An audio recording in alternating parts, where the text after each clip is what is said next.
Saludos, muy buenas noches, bienvenidos al telediario de Al24 News. Argelia y Eslovenia firman un contrato de compra-venta de gas natural, lo que conforta la posición de Argelia como fiable proveedor energético en Europa.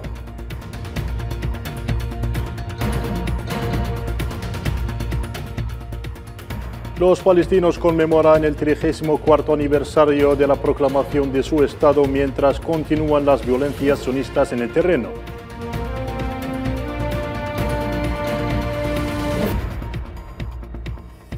Los dirigentes del G20 se reúnen en la isla indonesia de Bali y llaman a cesar la guerra en Ucrania.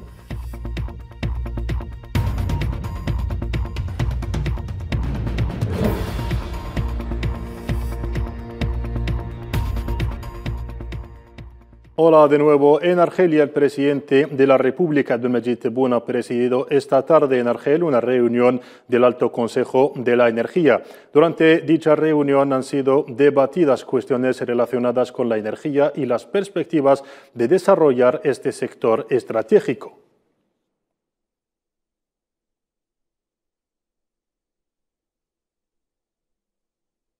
En cooperación, el presidente argelino Abdelmadjid Tebboune ha recibido hoy en Argel a la viceprimera ministra y ministra de Asuntos Exteriores de Eslovenia, Tanja Fajon. La audiencia se ha celebrado en la sede de la Presidencia de la República en presencia del ministro argelino de Asuntos Exteriores, Rantal Lamamra. Al término de la audiencia, la ministra eslovena dijo haber evocado con el presidente Tebboune las vías de desarrollar aún más la cooperación entre ambos países, tanto en el sector económico como político, expresando su intención de abrir una embajada eslovena aquí en Argelia.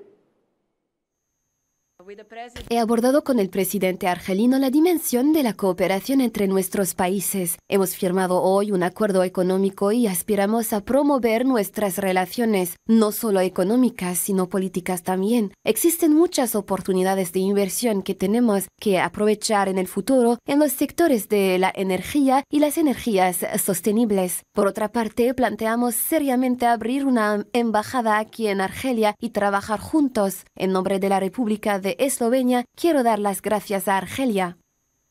Y por otra parte, la ministra eslovena de Asuntos Exteriores ha estimado que el acuerdo firmado entre la Compañía Nacional de Hidrocarburos Sonatrach y el grupo esloveno Geoplyn constituye un paso histórico en las relaciones entre ambos países.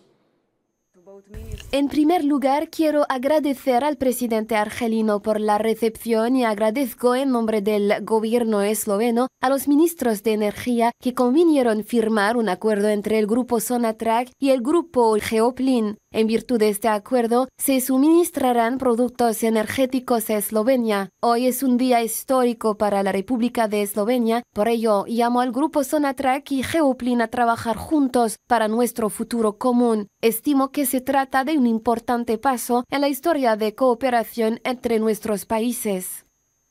Y hablando siempre de cooperación energética, y como lo anunciamos, el grupo argelino Sonatrach ha firmado hoy en Argel un contrato de compra-venta de gas natural con la compañía eslovena Geoplyn para suministrar a Eslovenia en gas natural por vía del gasoducto que une Argelia e Italia para un periodo de 3 años a partir de enero de 2023.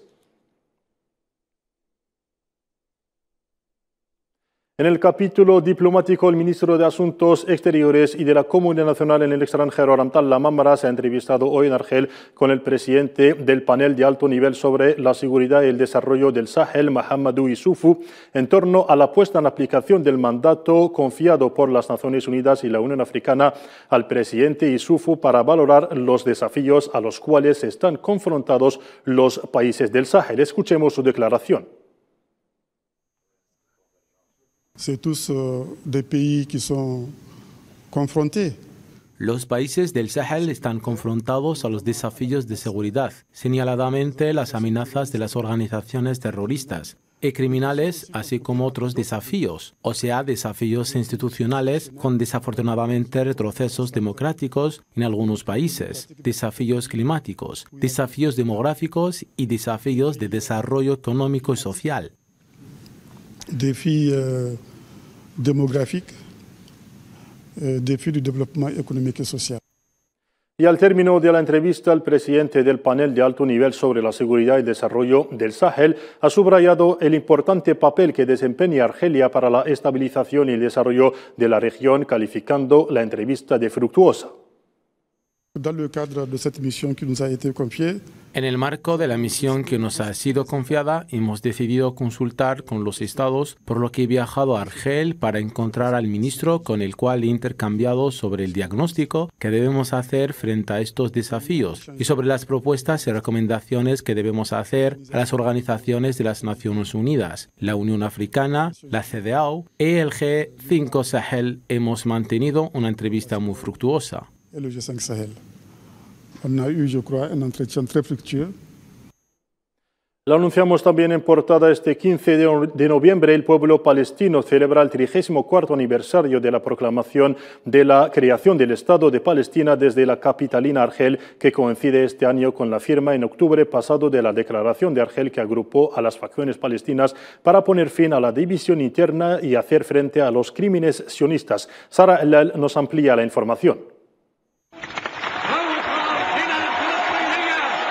El 15 de noviembre de 1988, en el Palacio de las Naciones de Argel, el difunto dirigente palestino Yasser Arafat proclamó en su famoso discurso ante el Consejo Nacional de la Organización de Liberación de Palestina, OLP, la creación de un Estado palestino con el Quds Sharif como capital. El documento de la declaración, conocido bajo su nombre Declaración de Independencia, era considerado como el inicio de una nueva era. La declaración comportaba un llamamiento a los hijos de la nación árabe para que ayuden a Palestina a finalizar el establecimiento efectivo de su Estado, así como contó con su adhesión a los principios y objetivos de la Organización de las Naciones Unidas, a la Declaración Universal de los Derechos Humanos y los principios y la política de no alineamiento. Argelia reconoció el Estado de Palestina el mismo día de la Declaración de Independencia y estableció oficialmente relaciones diplomáticas completas con Palestina el 18 de diciembre de 1988. Desde aquel entonces, Argelia ha sido detrás numerosos logros obtenidos a favor de la causa palestina. Bajo la dirección del presidente de la República, Abdelmajid Tebboune, Argelia sigue defendiendo la causa palestina y los derechos fundamentales del pueblo palestino. Así, durante la 31ª cumbre de la Liga de los Estados Árabes, celebrada en Argel el 1 y 2 de noviembre, Argelia reafirmó una vez más su postura de apoyo al Estado palestino.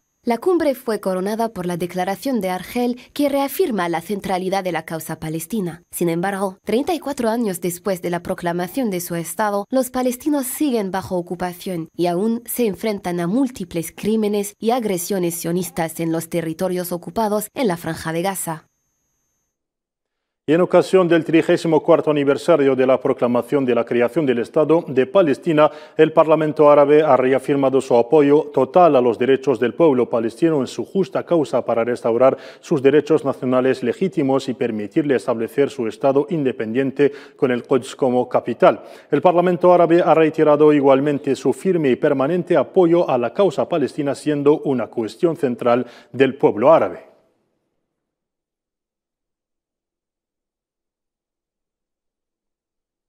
Y violencias han marcado este 34º aniversario de la proclamación del Estado de Palestina en una nueva agresión sionista en Cisjordania ocupada. Un joven palestino ha caído como mártir hoy por tiros de las fuerzas de la ocupación sionistas en la zona industrial al norte de Cisjordania ocupada, según ha declarado el Ministerio de Sanidad palestino. La misma fuente ha declarado también que el recuento de los mártires palestinos desde el comienzo del año hasta hoy ha alcanzado 198 mártires, incluidos 52 en la Franja de Gaza.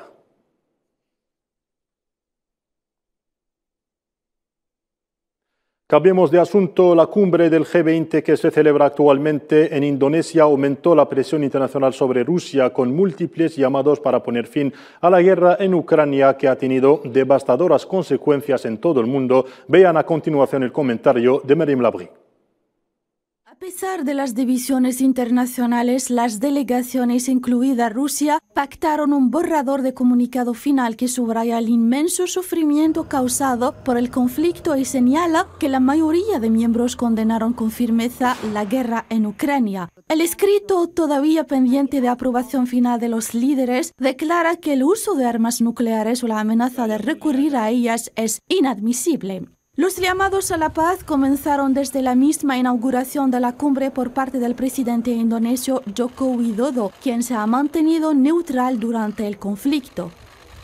Las delegaciones incluyeron en el borrador del comunicado final un llamado a renovar el pacto entre Moscú y Kiev para permitir la exportación de cereales ucranianos que caduca el 19 del actual noviembre, una petición a la que se sumó también el presidente ucraniano Volodymyr Zelensky. El conflicto en Ucrania y sus devastadoras consecuencias monopolizaron la primera sesión de debate de la cumbre del G20, que este año está dedicada a la seguridad alimentaria y energética.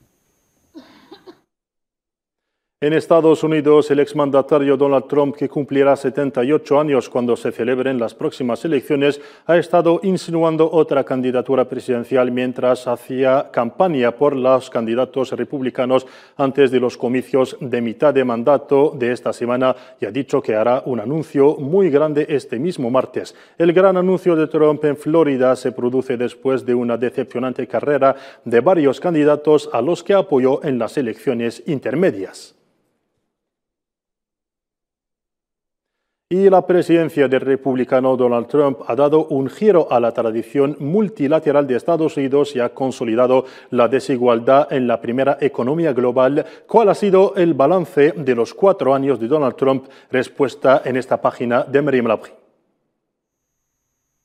El balance de 4 años de gobierno de Donald Trump ha sido muy positivo para ciertos americanos desde distintos puntos de vista, especialmente la creación de empleo y la bolsa, que durante su gobierno creció un 50%. Por otra parte, y frente a todos estos logros, durante su mandato Donald Trump ha protagonizado un negacionismo que ha dañado a su país y al mundo. Su primer negacionismo fue el de la pandemia de la COVID-19. Fue desdramatizada, se le quitó importancia, se hizo una burla y se persiguió a los gobernadores que aplicaban medidas. El resultado es que Estados Unidos se convirtió en el 9º país del mundo en muertos en términos de población y el 10º en casos. El segundo negacionismo es el del cambio climático. Estados Unidos ha perdido una enorme oportunidad en el desarrollo de energías renovables, de la movilidad eléctrica y etc. En tercer lugar, el negacionismo de que China se ha convertido en el primer país del mundo trató de evitarlo Donald Trump con medidas proteccionistas o aranceles que no sirvieron de nada.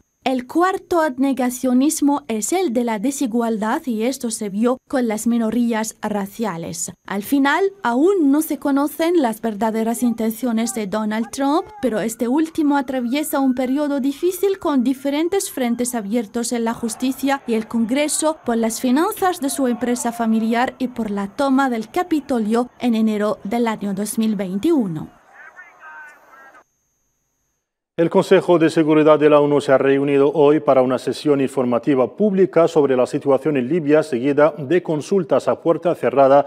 El representante especial del secretario general de la ONU para Libia y el jefe de la misión de apoyo de Naciones Unidas en Libia, Abdoulaye Bathily, es esperado para una reunión informativa sobre Libia, la segunda en el Consejo tras su nombramiento por el secretario general de la ONU, António Guterres, el pasado 2 de septiembre.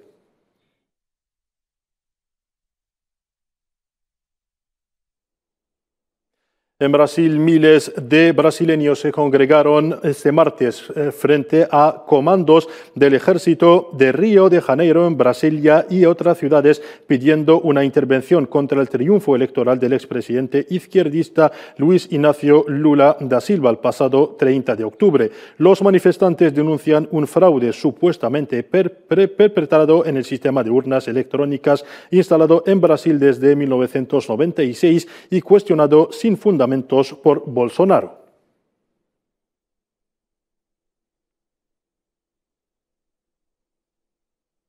Y con esto concluimos nuestro telediario para esta noche. Gracias por su atención. Podrán seguir toda la actualidad en nuestras diferentes redes sociales. Muy buenas noches.